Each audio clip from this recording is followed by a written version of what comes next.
Hello friends, this is Pranav Priyadarshi और आप हैं प्रियदर्शी ऑनलाइन क्लासेस में। गाइज आज हम लोग भाग 3 के बारे में चर्चा करेंगे। आपको नज़र आ रहा होगा। और भाग 3 में हम लोग देखेंगे मौर्य वंश की कला के बारे में, साथ में सम्राट अशोक के शिलालेख, अभिलेख, स्तंभ, जो भी चीज़ें थी मौर्य वंश में, उन सारी बातों को आज हम लोग चर्चा करने वाले हैं। तो गाइज आप वीडियो को लास्ट तक देखेंगे और लास्ट तक देखने के बाद आपको जो समझ में आता है उसको आप प्लीज़ कमेंट बॉक्स में कमेंट करेंगे। तो चलिए गाइज आज की टॉपिक हम लोग शुरू करते हैं।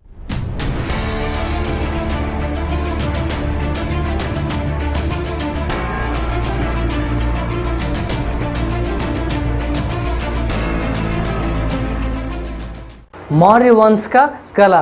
दरअसल इस मौर्य वंश के बारे में जो मगध साम्राज्य था, इसको कहा जाता है द्वितीय नगरीयकरण की सभ्यता। अर्थात पहले जो कोई सभ्यता होगी, जो पहले नगर होगी, तो पहले जो नगर थी वो आप सभी जानते हो सिंधु घाटी की सभ्यता।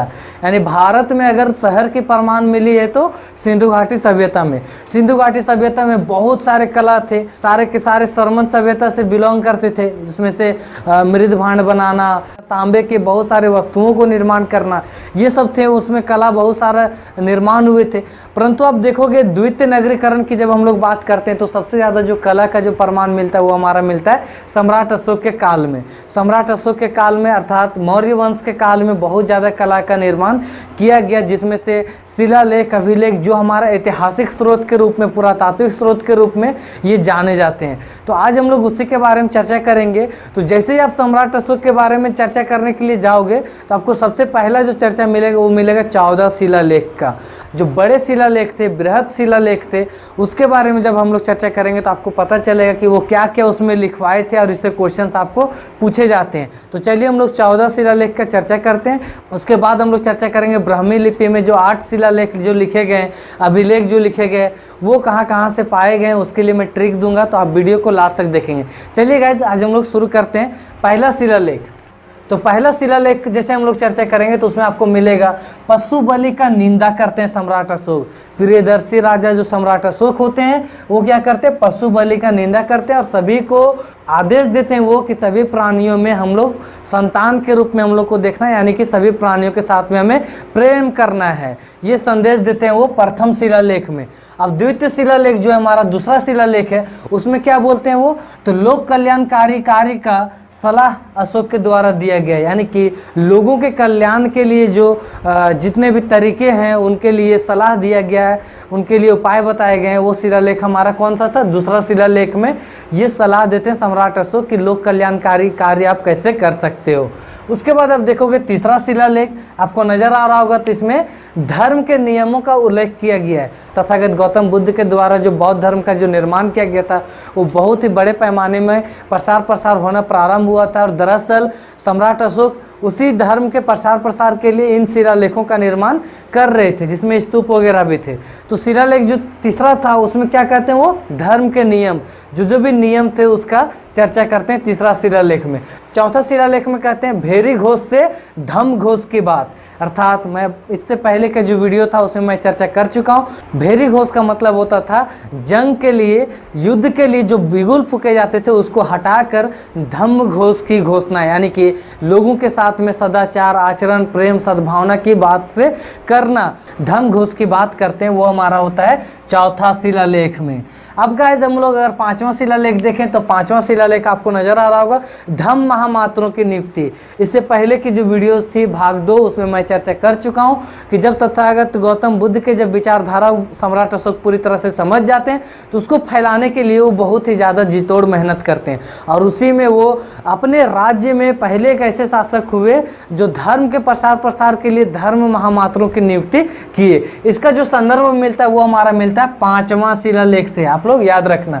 अब छठा शिलालेख क्या कहता है, प्रजा के लिए राजा की हमेशा उपस्थिति। अर्थात प्रजा को जब भी आवश्यकता हो, रात हो, दिन हो, चाहे गर्मी हो, बरसात हो, कुछ भी हो, ठंडा हो, तो इस तरह से हमेशा प्रजा के लिए राजा को उपस्थित होना अनिवार्य है।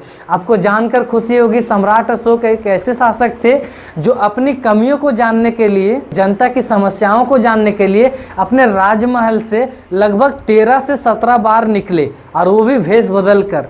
वो क्या करते थे, कहीं किसान बनकर बैठ जाते थे और वो जानना चाहते थे कि उनकी क्या समस्या, और फिर वो समस्या सुनने के बाद वो बताते नहीं थे कि मैं सम्राट अशोक हूँ। उस समस्या को सिर्फ वहाँ पर सुनते थे और उसको फिर अपने महल में आने के बाद वो आदेश देते थे कि आप इस तरह के कार्य करो जिससे किसानों का कल्याण हो सके। इसी तरह से उन्होंने बहुत सारी चीज़ मजदूरों के लिए, किसानों के लिए 13 से 17 बार निकलने का प्रमाण मिलता है कि उस तरह से वो भेष बदल कर निकले।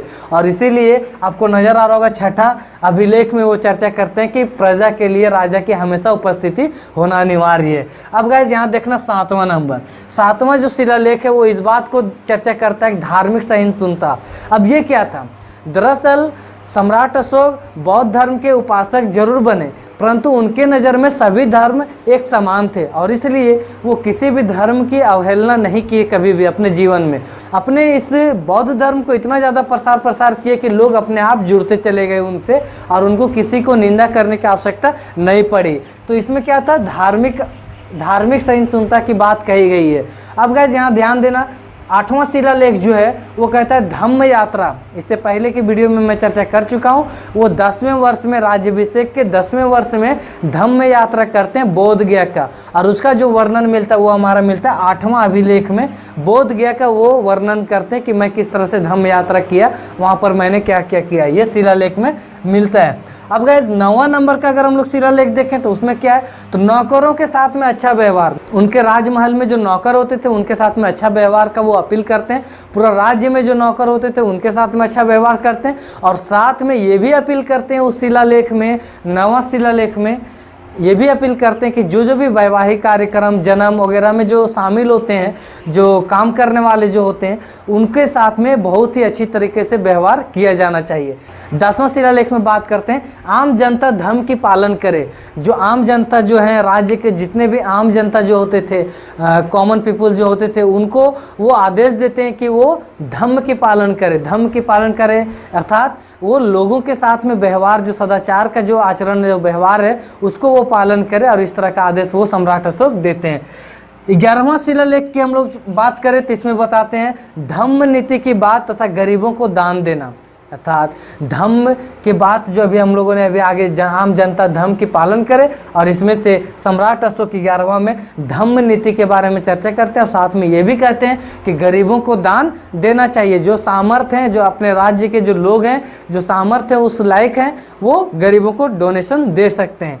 अब गाइस यहाँ ध्यान देना, 12वां शिलालेख, 12वां शिलालेख क्या चर्चा करता है, तो धम्म का सार, पूरा आचरण, सदाचार, व्यवहार, नैतिक गुण, ये सब जो चीज़ें होती हैं उनका वो पूरा धम्म का, तथागत गौतम बुद्ध के जो धम्म का जो विचार था, जैसे तथागत गौतम बुद्ध बोलते हैं धम्मम शरणम गच्छामि, धम्म के शरण में जाओ, यानी सदाचार आचरण किस शरण में जाओ, तो उस बात को वो पूरा सार उसमें कंक्लूड करके लिखते हैं कितने में, 12वां शिलालेख में। अब 13वां शिलालेख जो बहुत इंपॉर्टेंट है, इससे क्वेश्चन हमेशा पूछे जाते हैं।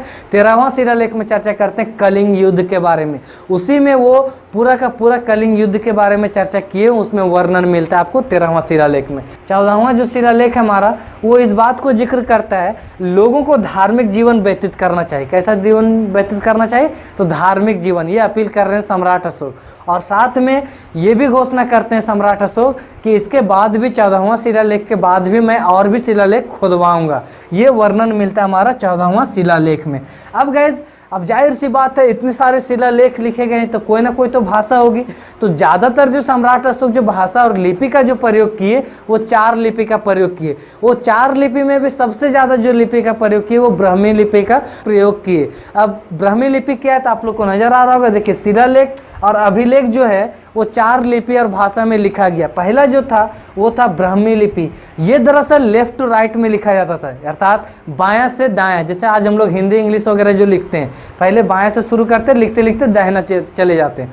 लेकिन जो खरोष्टी लिपि था, दूसरा जो था खरोष्टी लिपि, ये दाहिना से बायां, उर्दू की तरह, उर्दू जो लिखा जाता है ना दाहिने से बाएं की ओर, उस तरह से ये खरोष्टी लिपि लिखा जाता था, राइट टू लेफ्ट। अब गाइस यहाँ ध्यान देना, ये ग्रीक और यूनानी, ये 2 लिपि ऐसे रहे जो ज़्यादातर अफगानिस्तान के क्षेत्र में सम्राट अशोक लिखवाने का प्रयास किए। इसे ये हमारा मान लो पहले, ये भारत का जो मैप था वो प्राचीन में तो ऐसे था, प्राचीन में तो ऐसे था, अर्थात अफगानिस्तान का क्षेत्र भी हमारा मौर्य वंश में आता था।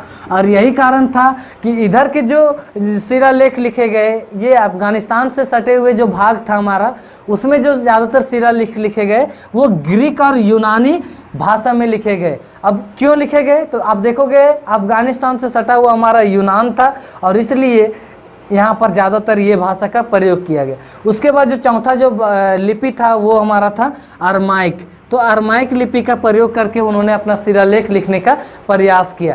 अब फ्रेंड, अगर हम लोग चर्चा करेंगे ब्राह्मी लिपि में जो 8 प्रमुख शिलालेख थे, तो उसके लिए मैं ट्रिक दे रखा हूँ और ये चीज़ें जो 8 जो हैं वो आपको आसानी से याद हो जाएंगी। तो ट्रिक जो है वो सेंटेंस में आप उसको वाक्य में जैसे ही याद करोगे, आप चलते भूलते जहाँ भी रहोगे ये वाक्य याद कर लेना। इसी से आपको सारा का सारा 8 प्रमुख स्थल कहाँ कहाँ से हमारे शिलालेख मिले हैं ब्राह्मी लिपि में वो आपको याद हो जाएगा।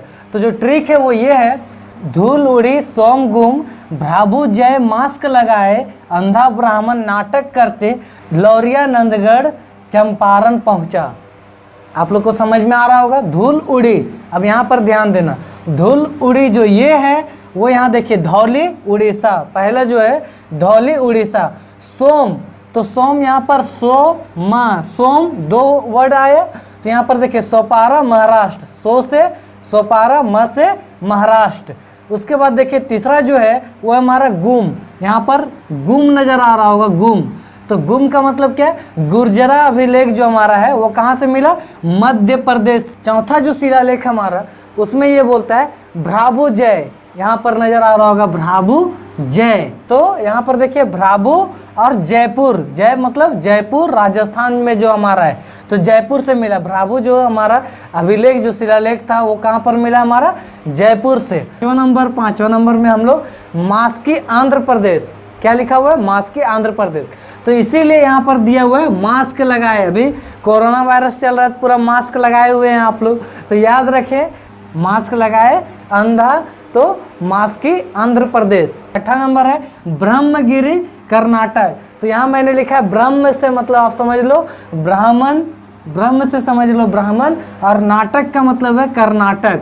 तो आप लोग याद रखोगे ब्रह्मगिरी जो शिलालेख जो प्राप्त हुआ है वो कहाँ से मिला है, कर्नाटक से। और उसके लिए ट्रिक आपको दिया हुआ है, ये हमारा है 7वां अभिलेख लौरिया, जिसको अरेराज से भी जाना जाता है, लौरिया अरेराज, ये है चंपारण में। और 8वां नंबर पर जो है हमारा वो है नंदगढ़। तो नंदगढ़ और लौरिया ये दोनों आप लोग ध्यान देंगे, जैसे यहाँ देखो लौरिया और ये नंदगढ़ से चंपारण पहुँचा, ये दोनों के दोनों अभिलेख हमारे कहाँ से प्राप्त हुए, बिहार से। तो बिहार में है और दोनों एक ही जगह पर हैं, चंपारण में, इसलिए लौरिया पूछे या नंदगढ़ पूछे तो आप चंपारण टिक करोगे। तो ये गाइस एक ट्रिक था, ट्रिक के माध्यम से मैं बता दिया हूँ, आप इसको बार बार रिवीजन करोगे तो आपको याद हो जाएगा। धूल उड़ी सोम गुम भ्राभु जय मास्क लगाए अंधा ब्राह्मण नाटक करते लौरिया नंदगढ़ से चंपारण पहुंचा। कहाँ पहुंचा, चंपारण पहुंचा। तो आप लोग इतना सेंटेंस को याद कर लोगे, ये 8 ऐसे ही मतलब याद हो जाएगा। अब गाइस यहाँ ध्यान देते हैं, ये हमारा था ब्राह्मी लिपि में, जिसको मैंने बताया था लेफ्ट टू राइट जाता है, ये ऐसे जाता है जैसे अभी हम लोग हिंदी लिखते हैं। ये जो खरोष्टी लिपि है हमारा राइट टू लेफ्ट जाता है, लेफ्ट जाता है, अर्थात उर्दू की तरह ऐसे आता है, ऐसे लिखाता है ये। तो ये कहाँ पर ज़्यादातर पाया गया है, हमारा पाकिस्तान से भी आप लोग याद रख सकते हो। पाकिस्तान में ज़्यादातर जो भाषा का जो यूज़ किया जाता है वो उर्दू लैंग्वेज यूज़ किए जाते हैं। तो आप लोग यहाँ रखना, खरोष्टी लिपि में हमें 2 शिलालेख प्राप्त हुए। कितने, 2। अब 2 शिलालेख कौन कौन से, तो पहले जो है वो शहबाजगढ़ी, पहला कौन है, शहबाजगढ़ी, और दूसरा है मानसेहरा। ये 2 शिलालेख जो हैं वो खरोष्टी लिपि में लिखा गया, जो अभी वर्तमान में हमारा पाकिस्तान का क्षेत्र में चला गया है। अब गाइस यहाँ आगे ध्यान देना, यूनानी ग्रीक लिपि, यूनानी ग्रीक लिपि जिसको मैंने बताया था कि अफगानिस्तान से सटे हुए भाग में ये पाया गया, और दूसरा है अरमाइक लिपि। तो ये जो 2 लिपि हैं, यूनानी लिपि बोलो या ग्रीक लिपि, ये दोनों एक हैं। तो ग्रीक और अरमाइक लिपि में एक ही हमारा शिलालेख पाया गया, वो कौन सा था, तो यहाँ पर आपको नजर आ रहा होगा सान ये कुन्हा, ये है शिलालेख का नाम, सान ये कुन्हा, जो हमारा कंधार क्षेत्र में पाया गया, अफगानिस्तान से सटा हुआ भाग में। और ये एक ऐसा शिलालेख रहा जो दोनों लिपि में हमारा प्राप्त है, यानी कि दोनों लिपि में लिखा गया है। सान ये कुन्हा दोनों लिपि को मिलाकर लिखा गया है। अब गाइस यहाँ ध्यान देना, एक इंपॉर्टेंट जो ये बनता है कि फिरोज शाह तुगलक, जिनको दिल्ली सल्तनत के अकबर के नाम से भी जाना जाता था, अकबर का दूसरे रूप में फिरोज शाह तुगलक को माना जाता है, क्योंकि इन्होंने भी बहुत सारे कला एवं स्थापत्य कला का निर्माण किए और इसलिए इनको भी जाना जाता है कि अकबर के नाम से इनको भी संबोधित किया जाता है। तो इनको कला से बहुत ज़्यादा प्यार था। इनके शासनकाल में 2 ऐसे अभिलेख थे जिनको ये दिल्ली में मंगवा कर रखते हैं, अपने राज्य क्षेत्र में ये रखते हैं। कौन कौन से? तो पहला जो था वो टोपरा का अभिलेख, टोपरा अभिलेख, और दूसरा था मेरठ अभिलेख। ये मेरठ अभिलेख दरअसल मेरठ में ही था और इसको दिल्ली में लाकर रखे, जो अशोक कभी बनवाए थे वो दोनों अभिलेखों को लाकर ये अपने राज्य में रखे, अपने राज्य दिल्ली में रखे। अब जाहिर सी बात है ये जो शिलालेख हैं, अभिलेख हैं, कहीं दब गए थे, कहीं डायरेक्ट मिले, तो ऐसी स्थिति में जो पहले जो खोज करता थे वो थे टी पैंथलर।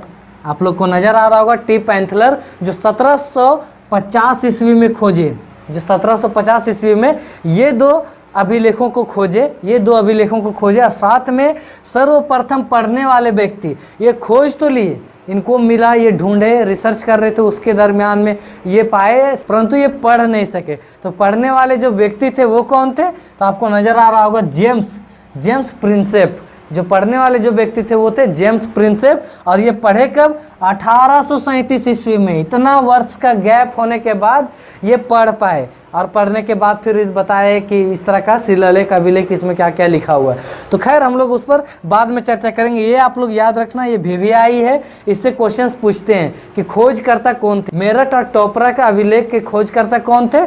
तो टी पैंथलर। और इसको पढ़ने वाले सर्वप्रथम व्यक्ति कौन थे? तो जेम्स प्रिंसेप। ये आप लोग याद रखना। अब गाइस यहाँ आगे ध्यान देते हैं स्तंभ का निर्माण। सम्राट अशोक अपने शासनकाल में स्तंभ का बहुत ज़्यादा निर्माण किए। 7 स्तंभ अभी तक प्राप्त हुए हैं जो उनके लाइफ से जुड़े हुए थे, वो अलग अलग तरीके से वो बताते हैं। जो लंबा वाला आपको नज़र आता होगा स्तंभ, और उसके बाद जो 4 सिंह वाला, जो चारों तरफ जो पूरा पश्चिम उत्तर दक्षिण जो मुख किए हुए जो सिंह जो मिलते हैं, उनका जो तस्वीर जो आपको नज़र आ रहा होगा, ये वही 4 सिंह वाला जो स्तंभ है वो सम्राट अशोक निर्माण किए थे। उसके बाद सम्राट अशोक के द्वारा में 4-5 चीज़ें ऐसे जो राष्ट्र स्तर पर हम लोग को दिया गया, जैसे कि प्रतीक चिन्ह पर आप देखोगे तो घोड़ा, हाथी, बैल, सिंह, ये सब जो पशुओं का जो था उनका ये ऐसा निर्माण चित्र उनके द्वारा दिया गया, सम्राट अशोक के द्वारा। और साथ में सबसे इम्पोर्टेंट बात, 24 तिलियों वाला अशोक चक्र, 24 तिलियों वाला अशोक चक्र, ये जो हम लोग जो आज हमारे तिरंगा झंडा में अशोक चक्र, वो सम्राट अशोक के ही द्वारा दिया गया है, 24 तिलियों वाला। और सम्राट अशोक के द्वारा ही दिया गया वो हमारे तिरंगा झंडा में आज भी हमारा आन बान शान है। तो गाइस अब आप लोग को नज़र आ रहा होगा गुहा लेखा जो हमारा बराबर पहाड़ियों में, बराबर की जो पहाड़ियां हैं, पहाड़ियों में अशोक के द्वारा आजीविकों के लिए निवास स्थान बनाए। और बाद में सम्राट अशोक के पौत्र जो थे दशरथ थे, उनके द्वारा इसी पहाड़ी में फिर नागार्जुन जो हमारा पहाड़ी है उसमें वो गुफा का निर्माण कराए। अब जाहिर सी बात है, दादा जैसा है वैसा उसका पौत्र भी निकला, और वो भी इस कला को बहुत ज़्यादा बढ़ावा देने के लिए उन्होंने क्या किया, नागार्जुन पहाड़ी में गुफा का निर्माण करवाए। का स्तूप, ये भी स्तूप, ये सांची का स्तूप भी हमारे सम्राट अशोक के काल में ही बनाया गया था। और इस तरह से पूरा मौर्य वंश में जो स्तूपों की जो संख्या थी वो 84,000 बौद्ध स्तूप निर्माण किए गए थे, जिसको विद्रथ जो अंतिम शासक, मौर्य वंश के जो अंतिम शासक थे विद्रथ, उसकी हत्या करके पुष्यमित्र सुंग वंश का स्थापना करते हैं। और उसी समय में ये 84,000 बौद्ध स्तूपों को तोड़वाया गया। और यही कारण है कि आज आप सुंग वंश में अयोध्या बन गया, मौर्य वंश में वही अयोध्या साकेत था, वहाँ से आज भी अवशेष प्राप्त हो रहे हैं। तो ये जो था 84,000 जो बौद्ध स्तूप जो टूटे हैं वो कहीं ना कहीं तो मिलेंगे। हमारे झारखंड के भी क्षेत्र में बहुत ज़्यादा मिल रहे हैं, जैसे इटखोरी में ले लो, बहरनपुर में ले लो, रांची के कुछ क्षेत्र में जाओगे तो वहाँ पर आपको मिलेगा। तो ये सब जो बौद्ध अवशेष हैं ये कब के हैं? ये 84,000 जो बौद्ध स्तूप जो बनाए गए थे, जो मूर्तियाँ जो बनाई गई थी, वो सम्राट अशोक यानी कि मौर्य वंश के समय में ही निर्माण किए गए थे, जिसको बाद में तोड़ दिया गया। तो इस तरह से उनका बहुत ही कला से प्रेम था और इसलिए उन्होंने पूरा धर्म का प्रचार प्रसार करने के लिए वो अलग अलग जगहों पर अनेक सारी चीज़ों का निर्माण किए। और आज की टॉपिक हमारा यहाँ पर समाप्त होता है। डियर फ्रेंड्स, नेक्स्ट जो टॉपिक है आपके लिए वो होगा मौर्य काल का प्रशासनिक व्यवस्था। जाहिर सी बात है, इतने अच्छे से पूरा उन्होंने राज्य निर्माण किया था, जनता का ध्यान रख रहे थे, तो उनका प्रशासनिक व्यवस्था कुछ तो होगा, कैसे कैसे वो संचालन करते थे। तो उन सारी बातों को हम लोग चर्चा करेंगे भाग 4 में। इन सारी बातों को हम लोग चर्चा करेंगे कहाँ पर? भाग 4 में। डियर फ्रेंड्स, आपके लिए एक नोटिस है कि अभी मैं क्वेश्चंस आपके बीच में नहीं दे रहा हूँ। इसका कारण ये है कि थोड़ा सा हमारे घर में कुछ दिनों के बाद काम शुरू होने वाला है, तो उस बीच में शायद हमको नहीं लगता कि हमको पढ़ाने का मौका मिलेगा। तो उस वक्त मैं ज़्यादा से ज़्यादा आप लोग के बीच में टेस्ट सीरीज चलाऊँगा और लगातार आपको क्वेश्चंस दिए जाएंगे, तो उसमें से आप लोग जुड़े रहेंगे और वो जो क्वेश्चंस आप देखोगे आपके कॉम्पिटिशन्स के लिए बहुत काम के होंगे। आपने हमारे इस वीडियो को इतना देर तक देखा, इसलिए मैं बहुत बहुत धन्यवाद देते हैं। हम लोग फिर से मिलेंगे, तब तक के लिए bye bye, take care, love you to all, thank you.